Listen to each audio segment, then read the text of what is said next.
Hi dear students, next നമുക്ക് പഠിക്കാനുള്ളത് sixth chapter and last chapter marginal costing and CVP analysis.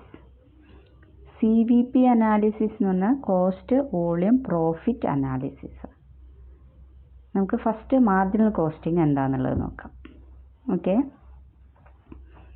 മാനേജ്മെൻറ്റിന് decision എടുക്കുന്നതിന് വേണ്ടി സഹായിക്കുന്ന ഒരു കോസ്റ്റിംഗ് ടെക്നിക്കാണ് മാർജിനൽ കോസ്റ്റിംഗ് എന്ന് പറഞ്ഞാൽ. കോസ്റ്റിനെ പ്രധാനമായിട്ടും രണ്ടായി ഡിവൈഡ് ചെയ്തിട്ടുണ്ടെന്ന് നമുക്കറിയാം അല്ലേ? ഫിക്സഡ് കോസ്റ്റും വേരിയബിൾ കോസ്റ്റും. ഫിക്സഡ് കോസ്റ്റ് എന്ന് പറഞ്ഞാൽ ഫിക്സഡ് ആയിരിക്കും അല്ലേ, കോൺസ്റ്റൻ്റ് ആയിരിക്കും, ചേഞ്ച് വരാത്തതാണ് ഫിക്സഡ് കോസ്റ്റ് എന്ന് പറയുന്നത്, റിമെയിൻ കോൺസ്റ്റൻ്റ്. വേരിയബിൾ കോസ്റ്റ് എന്ന് പറഞ്ഞാൽ പ്രൊഡ്യൂസ് ചെയ്യുന്നതിനനുസരിച്ച് ചേഞ്ച് വരുന്ന കോസ്റ്റിനെയാണ് നമ്മൾ വേരിയബിൾ കോസ്റ്റ് എന്നതുകൊണ്ട് ഉദ്ദേശിക്കുന്നത്. ഫിക്സഡ് കോസ്റ്റ് ഒരു പീരിയഡ് വരെ, ഒരു സ്പെസിഫിക് പീരിയഡ് വരെ ചേഞ്ച് ചെയ്യില്ല. ഇപ്പോൾ എക്സാമ്പിളായിട്ട് rent and rates, tax, depreciation ഒക്കെ അതിന് എക്സാമ്പിളാണ്. അപ്പോൾ അതുകൊണ്ട് തന്നെ ഒരു പീരീഡ് വരെ ചേഞ്ച് ചെയ്യാത്തത് കൊണ്ട് തന്നെ അതിനെ നമ്മൾ പീരിയഡ് കോസ്റ്റ് അല്ലെങ്കിൽ കപ്പാസിറ്റി കോസ്റ്റ് എന്നൊക്കെ അറിയപ്പെടുന്നുണ്ട്. അപ്പോൾ അത് ഒരു പീരിയഡ് വരെ ചേഞ്ച് ചെയ്യാത്തത് കൊണ്ട് തന്നെ ഇവിടെ മാർജിനൽ കോസ്റ്റിങ്ങിൽ നമ്മൾ ഫിക്സഡ് കോസ്റ്റിനെ കൺസിഡർ ചെയ്യുന്നേയില്ല. ഇവിടെ നമ്മൾ പരിഗണിക്കുന്നത് വേരിയബിൾ കോസ്റ്റിനെ മാത്രമാണ്. പ്രൊഡക്ഷൻ അനുസരിച്ച്, പ്രൊഡക്ഷൻ്റെ വോളിയത്തിനനുസരിച്ച് ഏതിലും ചേഞ്ച് വരും, വേരിയബിൾ കോസ്റ്റിലും ചേഞ്ച് വരും. അപ്പോൾ ഇവിടെ നമ്മൾ പരിഗണിക്കുന്നത് വേരിയബിൾ കോസ്റ്റ് മാത്രമാണ്. അപ്പോൾ ഈ വേരിയബിൾ കോസ്റ്റും അതുകൂടാതെ വേരിയബിൾ ഓവർഹെഡും ചേർന്നതാണ്. വേരിയബിൾ കോസ്റ്റ് അതിൻ്റെ കൂടെ വേരിയബിൾ ഓവർഹെഡും ചേർന്നതാണ് മാർജിനൽ കോസ്റ്റ് എന്ന് പറയുന്നത്. ഓക്കെ, അപ്പോൾ നമുക്ക് മാർജിനൽ കോസ്റ്റിംഗ് എന്താണെന്നുള്ളതൊന്ന് നോക്കി നോക്കാം. Meaning and definition of marginal cost. Marginal cost is the additional cost of producing an additional unit. ഒരു അഡീഷണൽ യൂണിറ്റ്, എക്സ്ട്രാ ഒരു അഡീഷണൽ യൂണിറ്റ് കൂടി പ്രൊഡ്യൂസ് ചെയ്യാൻ അഡീഷണലായി വേണ്ടി വരുന്ന കോസ്റ്റിനെയാണ് മാർജിനൽ കോസ്റ്റ് എന്നതുകൊണ്ട് ഉദ്ദേശിക്കുന്നത്. Okay, it is the cost of the last unit produced. Last unit additional ആയിട്ട് വന്നിട്ടുള്ള ലാസ്റ്റ് യൂണിറ്റ് പ്രൊഡ്യൂസ് ചെയ്യാൻ വന്നിട്ടുള്ള കോസ്റ്റാണ് marginal cost.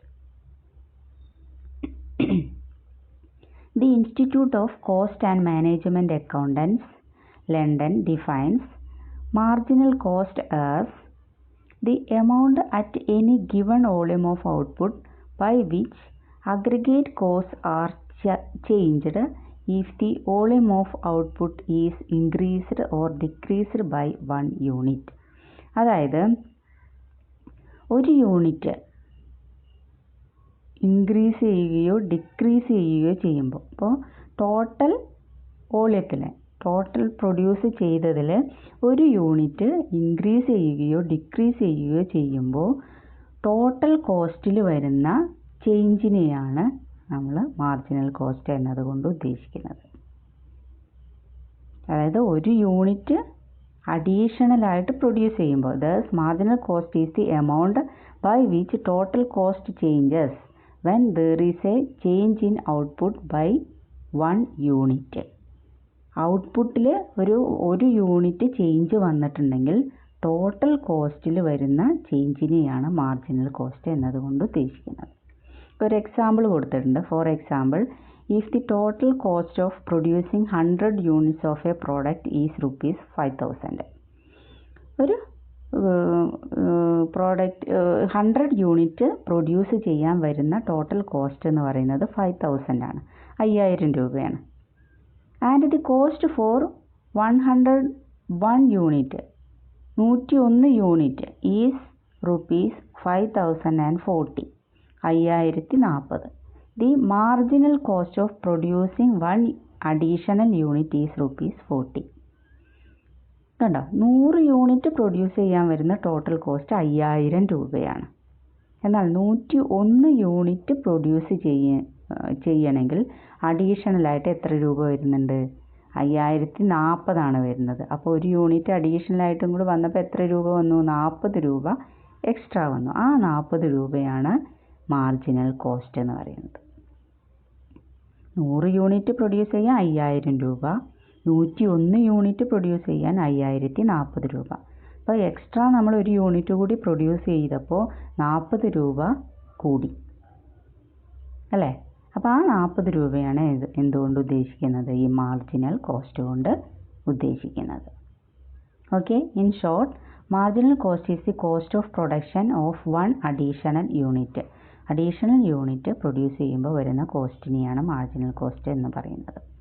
Marginal cost is also known as variable cost. കണ്ടോ, വേരിയബിൾ കോസ്റ്റിന് നമുക്ക് മാർജിനൽ കോസ്റ്റ് എന്ന് പറയാം. An increase of one unit in production will cause an increase in variable cost only. ഒരു unit അഡീഷണലായിട്ട് produce ചെയ്യുമ്പോൾ വേരിയബിൾ കോസ്റ്റാണ് ഇൻക്രീസ് ചെയ്യുന്നത് അല്ലേ? അപ്പോൾ അതുകൊണ്ട് നമുക്ക് ഈ വേരിയബിൾ കോസ്റ്റിന് എന്ത് പറയാം? മാർജിനൽ കോസ്റ്റ് എന്ന് പറയാം. Thus marginal cost equal to direct material cost plus direct labour cost plus direct expenses.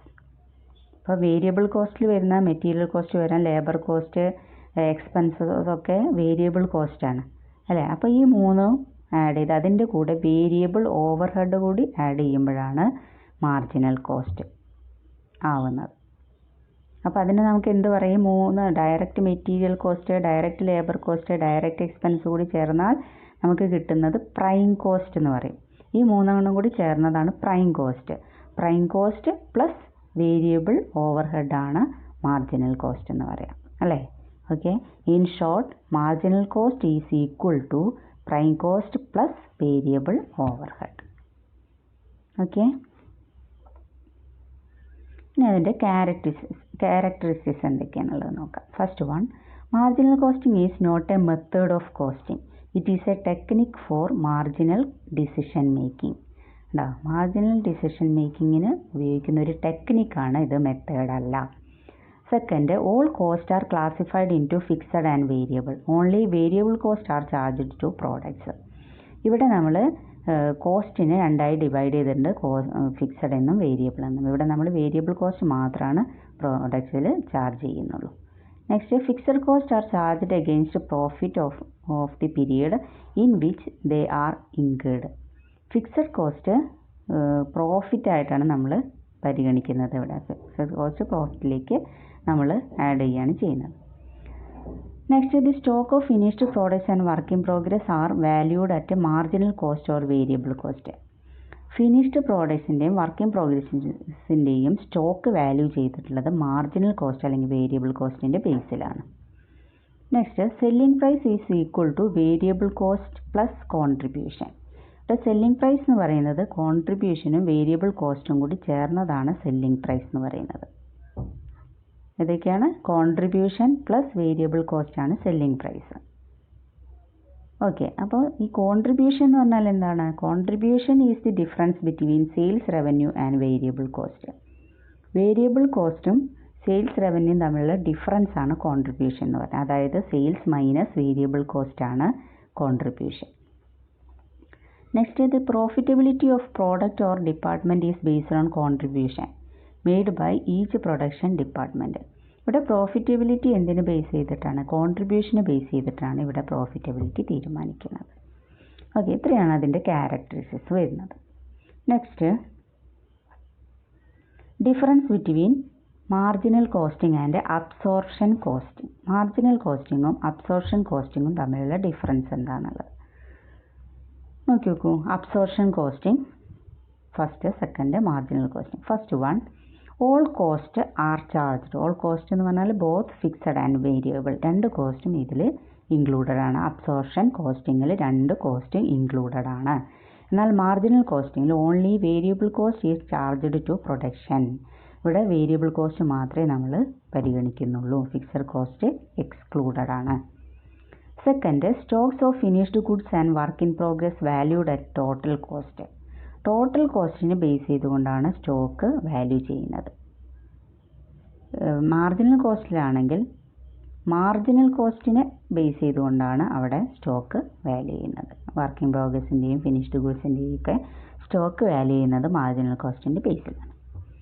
Next third one, profit is the basis for decision making.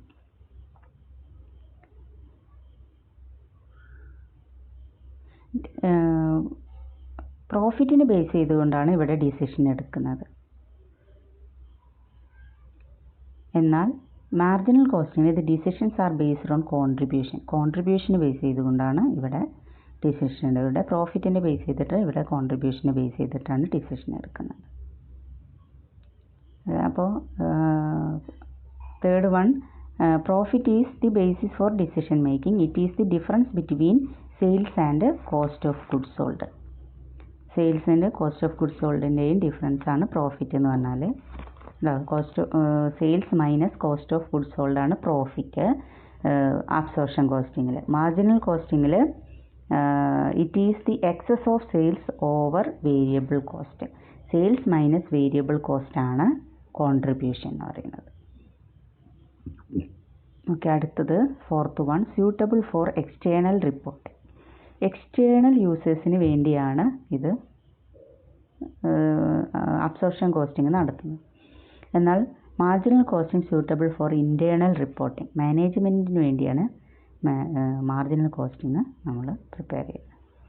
Next fifth one, when the production increases cost per unit reduces. Production increase ചെയ്യുന്നതിനനുസരിച്ച് cost per unit reduce ചെയ്യാണ് absorption കോസ്റ്റിങ്ങിൽ ചെയ്യുന്നത്. Production increase ചെയ്യുന്നതിനനുസരിച്ച് per unit cost കുറഞ്ഞു വരുന്നു. എന്നാൽ marginal കോസ്റ്റിങ്ങിൽ cost per unit remain the same at all levels of production. എല്ലാ ലെവൽസ് ഓഫ് ഓരോ യൂണിറ്റ്സിലും എത്രയാവുന്നത് സ്ഥിരമായിരിക്കും, ചേഞ്ച് വരുന്നില്ല. Units remain the same. Next six one, not useful for decision making. Decision മേക്കിങ്ങിന് വേണ്ടി അല്ല ഇത് ഉപയോഗിക്കുന്നത്, അബ്സോർപ്ഷൻ കോസ്റ്റിംഗ് ഉപയോഗിക്കുന്നത്. എന്നാൽ marginal costing useful for decision മേക്കിങ്ങിനാണ് ഉപയോഗിക്കുന്നത്. നെക്സ്റ്റ് ലേസ് എംഫസിസ് ഓൺ പ്രൊഡക്ഷനാണ് കൂടുതൽ ഇമ്പോർട്ടൻസ് നൽകുന്നത്. എന്നാൽ മാർജിനൽ കോസ്റ്റിംഗിൽ lays emphasis on selling and pricing aspects. Selling and pricing ആസ്പെക്ട്സുകൾക്കാണ് കൂടുതൽ ഇമ്പോർട്ടൻസ് മാർജിനൽ കോസ്റ്റിംഗിൽ നൽകുന്നത്. ഇതാണ് ഇത് തമ്മിലുള്ള ഡിഫറൻസ് എന്ന് പറയുന്നത്. Next advantages of marginal costing. അല്ലെ പോയിന്റ് മാത്രം എഴുതിയാൽ മതി നിങ്ങൾ. First one, easy and simple. വളരെ സിമ്പിളായി ചെയ്യാൻ പറ്റുന്ന ഒന്നാണ് മാർജിനൽ കോസ്റ്റിംഗ്. എന്താ വെച്ചാൽ ഒരു കോസ്റ്റ് മാത്രമേ ഉണ്ടാവുള്ളൂ. സിമ്പിൾ വാല്യുവേഷൻ ഓഫ് സ്റ്റോക്ക് സിമ്പിളായിട്ട് വാല്യൂ ചെയ്യണം. എന്താ ഫിക്സഡ് കോസ്റ്റിന് ഇഗ്നോർ ചെയ്തിട്ടാണ് അവിടെ ചെയ്യുന്നത്. അവിടെ ഏത് മാത്രമേ ഉണ്ടാവുള്ളൂ, വേരിയബിൾ കോസ്റ്റ് അല്ലെങ്കിൽ മാർജിനൽ കോസ്റ്റ് മാത്രമേ ഉണ്ടായിരിക്കുള്ളൂ. Next better cost control. ഒറ്റ കോസ്റ്റ് മാത്രം ഉള്ളത് കൊണ്ട് തന്നെ കോസ്റ്റ് കൺട്രോൾ ചെയ്യുന്നതിനും റെഡ്യൂസ് ചെയ്യുന്നതിനും സഹായിക്കുന്നു. Next no problem of under or over absorption of overhead. Under അല്ലെങ്കിൽ ഓവർ അബ്സോർപ്ഷൻ ഓവർഹെഡ് എന്ന് പറഞ്ഞൊരു പ്രശ്നം ഇവിടെ വരുന്നേയില്ല. ഒരു കാറ്റഗറിയിലുള്ള കോസ്റ്റ് മാത്രമേ നമ്മൾ പരിഗണിക്കുന്നുള്ളൂ. അതുകൊണ്ട് തന്നെ അവിടെ under and over absorption of overhead എന്നുള്ള പ്രശ്നം വരുന്നില്ല. Next ascertainment of profitability ascertain ചെയ്യുന്നതിന് മാർജിനൽ കോസ്റ്റിംഗ് സഹായിക്കുന്നു. മുൻകൂട്ടി പ്ലാൻ ചെയ്ത് അതിനനുസരിച്ച് പ്രൊഡക്ഷൻ സെയിൽസൊക്കെ മുൻകൂട്ടി പ്ലാൻ ചെയ്യുന്നത് കൊണ്ട് തന്നെ അത് പ്രോഫിറ്റബിലിറ്റി മുൻകൂട്ടി അസർട്ടൈൻ കാൽക്കുലേറ്റ് ചെയ്യുന്നതിന് സഹായിക്കുന്നു. Next profit planning. അതുപോലെ മുൻകൂട്ടി പ്രോഫിറ്റ് പ്ലാൻ ചെയ്യുന്നതിനും മാർജിനൽ കോസ്റ്റിംഗ് സഹായിക്കുന്നു. ഡിസിഷൻ മേക്കിങ്, പല തരത്തിലുള്ള ഡിസിഷൻ എടുക്കുന്നത്. മേക്ക് ഓർ ബൈ ഡിസിഷൻ എന്ന് പറഞ്ഞാൽ പ്രോഡക്റ്റ് പ്രൊഡ്യൂസ് ചെയ്യണോ അതോ വാങ്ങിക്കണോ, പുറത്തുനിന്ന് വാങ്ങിക്കണോ എന്നുള്ള ഡിസിഷൻ എടുക്കാൻ. അതുപോലെ സെയിൽസ് മിക്സ് ഏത് യൂസ് ചെയ്യണം, എക്സ്പോർട്ട് ചെയ്യണോ വേണ്ടേ എന്നുള്ളത്. അതുപോലെ ഷട്ട് ഡൗൺ ഡിസിഷൻസ്, അടച്ചുപൂട്ടണോ വേണ്ടേ എന്നുള്ളത് തീരുമാനിക്കാനുള്ള അങ്ങനെയുള്ള തീരുമാനങ്ങൾ എടുക്കുന്നതിന് മാനേജ്മെൻറ്റിന് സഹായിക്കുന്നു. പിന്നെ അതുപോലെ പ്രൈസിങ് പോളിസി ക്രിയേറ്റ് ചെയ്യുന്നതിന് വേണ്ടി ഇപ്പോൾ സെല്ലിംഗ് പ്രൈസ് തീരുമാനിക്കുക. പല സിറ്റുവേഷനിൽ റിസഷൻ ടൈമിൽ, ഡിപ്രഷൻ ടൈമിൽ അല്ലെങ്കിൽ ഇൻട്രൊഡക്ഷൻ ഓഫ് ന്യൂ പ്രോഡക്റ്റ് ഒക്കെ ചെയ്യുമ്പോൾ എത്ര സെയിൽസ് പ്രൈസ് എത്രയാണെന്നുള്ളത് തീരുമാനിക്കുന്നതിന് മാനേജ്മെൻറ്റിനെ സഹായിക്കുക. ഇത്രയാണ് ഇതിൻ്റെ അഡ്വാൻറ്റേജസ് വരുന്നത്. ഓക്കെ, അടുത്തത് limitations. First one, difficulty in separating cost. ഈ കോസ്റ്റ് ഇങ്ങനെ രണ്ടായിട്ട്, ഫിക്സഡ് എന്നും വേരിയബിൾ എന്നും രണ്ടായിട്ട് ഡിവൈഡ് ചെയ്യാൻ ബുദ്ധിമുട്ടാണെന്നുള്ളതാണ് ഒരു limitation. Next, difficulty in application. ഇത് അപ്ലൈ ചെയ്യാൻ ബുദ്ധിമുട്ടാണ്. എന്താണെന്ന് വെച്ചാൽ ഫിക്സഡ് കോസ്റ്റ് ഇപ്പോൾ ഫിക്സഡ് കോസ്റ്റ് കൂടുതലായിട്ടുള്ള ചില ഇൻഡസ്ട്രീസ് ഉണ്ടായിരിക്കാം. ഇപ്പോൾ കോൺട്രാക്ട്സ്, അതുപോലെ ഷിപ്പ് ബിൽഡിങ്, അങ്ങനെയുള്ള സംഭവങ്ങളിലൊക്കെ ഫിക്സഡ് കോസ്റ്റ് കൂടുതലായതുകൊണ്ട്, മൂലധനം കൂടുതലുള്ളത് കൊണ്ട് തന്നെ അത് അത്തരം ഇതിൽ അപ്ലൈ ചെയ്യുന്നതിന് ബുദ്ധിമുട്ടാണ്. Next, under valuation of stock. Stock under value ആവുന്നതിന് ആവുന്നത് എന്താ വെച്ചാൽ ഫിക്സഡ് കോസ്റ്റ് ഇവിടെ പരിഗണിക്കാത്തത് കൊണ്ട് നമ്മുടെ മാർജിനൽ കോസ്റ്റ് മാത്രമാണ് ഇവിടെ പരിഗണിക്കുന്നുള്ളൂ. അപ്പോൾ ഇവിടെ അണ്ടർ വാല്യുവേഷൻ ഉണ്ടാവാനുള്ള സാധ്യത ഉണ്ട് എന്നുള്ളതാണ് പറയുന്നത്. Next, short run analysis. ഇതൊരു ഷോർട്ട് റൺ അനാലിസിസ് ആണ്. ഒരു സ്പെസിഫിക് പീരീഡിലേക്ക് മാത്രമാണ് ഫിക്സഡ് കോസ്റ്റ് ചേഞ്ച് ചെയ്യാത്തതെന്ന് പറഞ്ഞത്. നമ്മൾ ആ ഒരു ഷോർട്ട് റൺ പീരീഡിലേക്ക് മാത്രമായിട്ടുള്ളതാണ് ഇവിടെ നമ്മൾ പരിഗണിക്കുന്നുള്ളൂ, അല്ലെങ്കിൽ ചെയ്യുന്നുള്ളൂ. ആ ഒരു ഷോർട്ട് പീരീഡിലേക്ക് മാത്രമുള്ളതാണ് നമ്മളിവിടെ പരിഗണിക്കുന്നുള്ളൂ. അപ്പോൾ അത് ഇതിൻ്റെ ഒരു ലിമിറ്റേഷനാണ്. ലോങ് പീരീഡിലേക്ക് ഉള്ള ഒന്നും ചെയ്യുന്നില്ല. ഒരു ഷോർട്ട് പീരീഡിലേക്കുള്ള പ്രൊഡക്ഷൻ, അതിൻ്റെ കോസ്റ്റ് കാര്യങ്ങളാണ് ഇവിടെ നമ്മൾ കാൽക്കുലേറ്റ് ചെയ്യുന്നത്. ലോങ് റണ്ണിലേക്കുള്ള കോസ്റ്റ് കാൽക്കുലേഷനൊന്നും ഇവിടെ നടക്കുന്നില്ല. അതാണ് ഇതിൻ്റെ ഒരു limitations. Next, time factor ignored. അതുതന്നെയാണ് ഇതിലും പറയുന്നത്. ടൈം ഫാക്ടർ ഒരു ഷോർട്ട് പീരീഡിലേക്കുള്ളത് മാത്രമേ ഇവിടെ നമ്മൾ പരിഗണിക്കുന്നുള്ളൂ. ഒരു ലോങ് റണ്ണിലേക്ക് ഉള്ളതുണ്ടെങ്കിൽ മാത്രമാണ് രണ്ട് ജോബ്സ് തമ്മിൽ കമ്പയർ ചെയ്യാനും അവരുടെ പ്രോഫിറ്റബിലിറ്റി, കോസ്റ്റ് കാര്യങ്ങളൊക്കെ നമുക്ക് കാൽക്കുലേറ്റ് ചെയ്യാനും കഴിയുള്ളൂ. അപ്പോൾ അതും ഇതിൻ്റെ ഒരു ലിമിറ്റേഷനാണ്. Next, wrong basis for pricing. Price തീരുമാനിക്കുന്നത് റോങ് ബേസിലാണ്. എന്നുവെച്ചാൽ ഫിക്സഡ് കോസ്റ്റ് അവിടെ പരിഗണിക്കാത്തത് കൊണ്ട് അത് പ്രൈസ് ഫിക്സേഷൻ തെറ്റാണെന്നാണ് ഇവിടെ പറയുന്നത്. Next, more emphasis on sales. സെയിൽസിനാണ് ഇവിടെ കൂടുതൽ ഇമ്പോർട്ടൻസ്. സെയിൽസിനും പ്രൊഡക്ഷൻ ഫംഗ്ഷനുമാണ് ഇതിൽ കൂടുതൽ ഇമ്പോർട്ടൻസ് നൽകിയിട്ടുള്ളത്. ഓക്കെ, ഇത്രയാണ് ഇതിൽ നമുക്ക് പഠിക്കാനുള്ളത്. ഓക്കെ.